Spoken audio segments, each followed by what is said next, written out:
Hi, thanks for joining me today. My name is Ruthie, and today I'm going to be interviewing a founder and co owner of Avant Garde Tattoo and Fine Art. Actually, multiple companies the Medium 2, Partin Fine Art. Seems like you wear a lot of hats. I'd like for you to introduce yourself. Hi, I'm Charles Partin. As forementioned, I'm co-owner and artist at Avant Garde Tattoo, one of a few artists. I am a muralist, a 3D artist, a fine artist when the hat fits, and a tattooer. Um, a father of four and a devoted husband. Wow, it sounds like you have so much going on. Speaking of so much going on, how do you stay organized and manage your time effectively? Oh, manage my time effectively. So I have a master schedule for sure, and generally it's filled up kind of months in advance. I know what's happening. I just try to stay aware as far as what projects are coming up. I'm sort of aware on multiple levels. What do I have this year? What do I have these months? What do I have in these weeks, days, and so on? And as far as how do I organize my time or allocate my resources, time is a resource. I sort of it I make small goals, sort of catering to the idea that I'm paying attention to what is sort of labor intensive, how much time, how much effort goes to each project, and I prioritize, I guess I should say. I'm prioritizing how much of my time I'm dedicating to each project based on how much is needed and how soon they're coming up. I see. So it sounds like sort of a difficult task to keep up with, and rightfully so, with as much as you do. I mean, that's it's pretty impressive. So I heard you say earlier that, one of the artists. So as you mentioned, you're the owner and co-owner, and sounds like lead artist. So if you're managing these people, can you describe some of your experiences and tell us a little bit of about what it's like to lead a team of artists? Right. So, um, not all of my businesses have a bunch of people, but for sure, tattooing has several people. Managing managing artists is, I would say, sort of a beast all its own because you're not, you know, just managing regular store duties or work duties amongst a team. You're sort of wrangling creatives who have a tendency to be, I think, a lot of people who see themselves as a creative or a creator, or they can it can be, I should say, art is personal, and when your job is commercial art in some capacity, work is very personal. And so trying to wrangle someone in a direction, whether creatively or even just from the standpoint of regular work tasks, any conversation about work becomes a personal conversation, and so it's a tricky straddling that line. No, I couldn't agree more. As an artist myself, I 100% can agree with you there. Very valuable information that you're sharing, really. So I really appreciate that you touch on that. It just seems like, when you're trying to tell someone, these are your strong suits, maybe you should do more of this, or maybe you should do less of that. Is that hard? Do you find that hard to talk to them about that? I do if I'm trying to be delicate, and I try a lot of times. Anytime I have to pull someone aside and talk to them about something, the first thing I do is, like, before I speak to them, I try to think what's a way to make this situation feel less aggressive. Because, like I said, with it with it being art and with things being personal, you kind of want to come to it thinking it's the tendency for things to feel like an attack to somebody is high. So I try to think, okay, what's the best way to open the dialogue? Is it better if I have a group of people Is it better in this situation if I pull someone aside privately? And so the first thought is, how do I open the dialogue gently? Once the dialogue's opened, kind of, I like to be direct. I'm a business owner. I'm not just a friend. So I'm direct. I'm clear about expressing what my expectations are, in whatever it is, and I'm clear and direct about expressing why those are my expectations, so that it's not just like, because of that tendency for things to feel personal, you want to make sure you're letting someone know this is a business need. This pertains to business. And and then after you've given someone some direction or some criticism, it's always good to finish those conversations or those meetings by letting someone know what some things that you've seen them do right. That just that way, because you want to keep someone from closing off, both in the immediate while you're discussing it. You want to be careful to keep someone from immediately closing off, and then throughout the discussion, you want to keep them open, and then at the end, you want them to stay receptive when they leave to all the things you've said. So it's always nice to send them off on a good note, feeling strong about something they've been doing correctly. Right. And I can see why you touched earlier on artists taking things personally, because it sounds like you've had enough experiences working with team members like this that you've sort of learned that the hard way. My next question was actually going to be, have you ever had to deal with a difficult team member? And if so, how did you handle the situation? But it sounds like that you just touched on a lot of information that sort of falls into an answer that could be for that question. So, is there anything else that you'd like to add? Like, what was any of the experiences more difficult than the others? Was there? Did you ever have to deal with someone who maybe didn't agree with you? And if so, how did it go?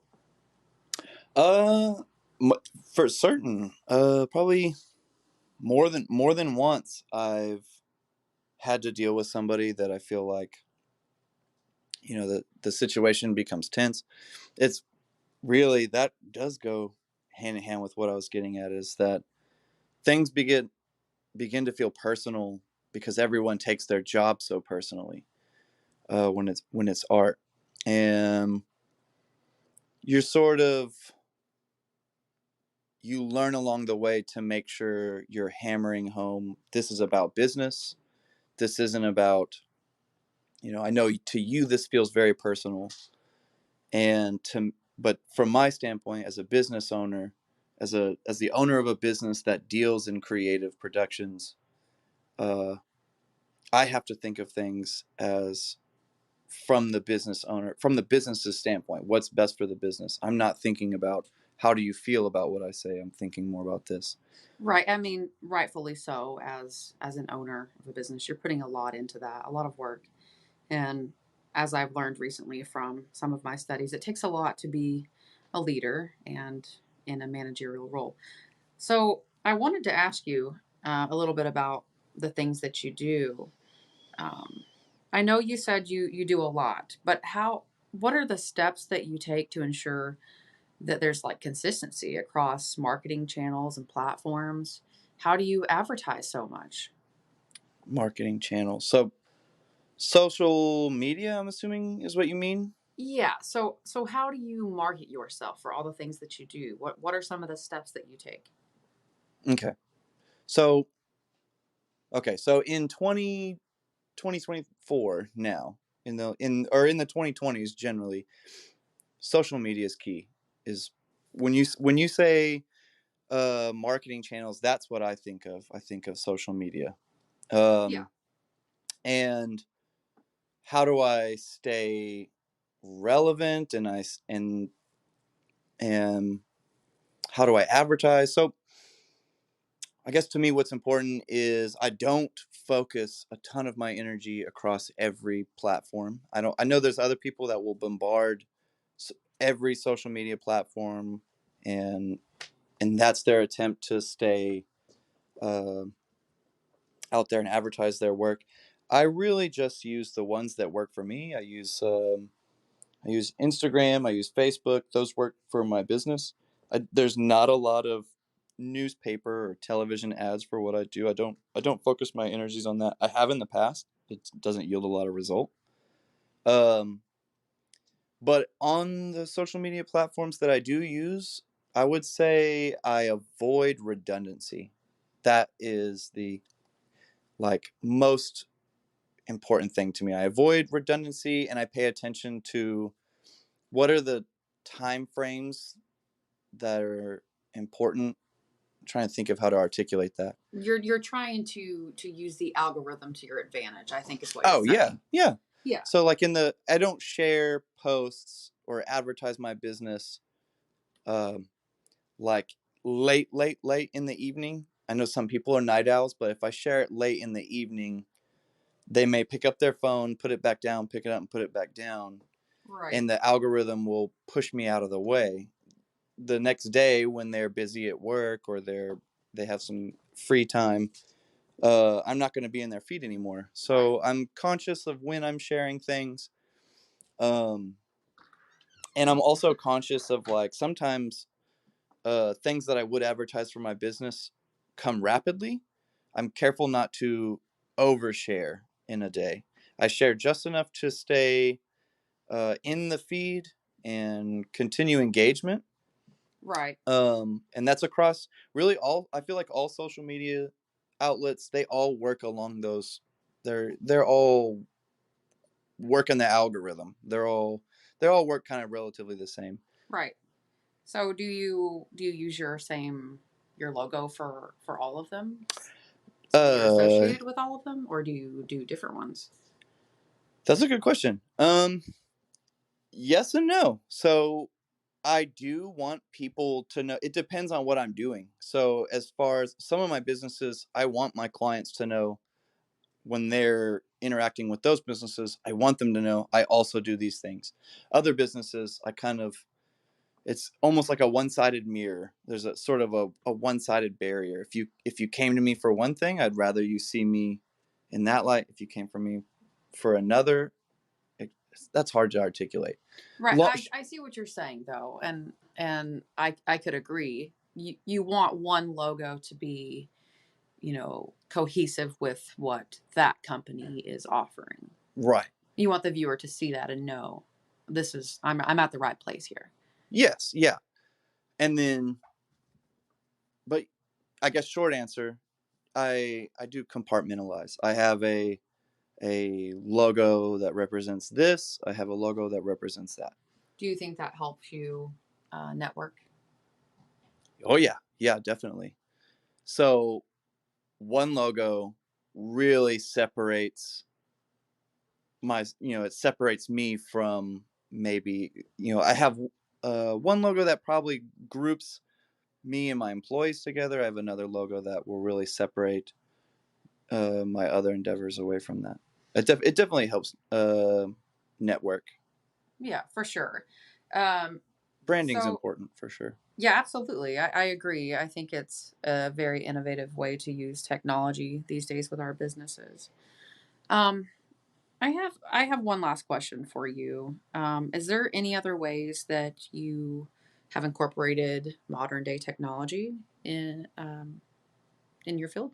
And absolutely. So I would say I am predominantly a tattooer and a muralist, but I use a lot of people know this about me. I use 3D art. I do 3D modeling and rendering, and I use that in my everyday art. So that's I mean that is textbook technology. That's Is there a specific program that you're using? I use a lot of ZBrush, and then I render in Blender, um, and I've been doing that now for probably 4 years or so. I feel like it sets me apart in both fields. It gives me the ability to create uh, images with a lot of. I have a lot of control over. Um, I just have a lot of control over the images I'm creating. When I work in a lot of realism, it helps to have control over the the photo reference. Right. I would agree. That's a great skill to have. So congratulations on being able to have that knowledge. That's Thank a you. great skill to have. We're going to go ahead and wrap up today. I just want to tell you thank you for being a part of this podcast and answering these questions. I feel like I have benefited from having this conversation with you greatly. Um, so thank you so much, Charles. Well, thanks for having me. Sorry I probably wasn't real articulate, but I'm No, glad no, that I could be some sort of help. it was great. Thank you so much.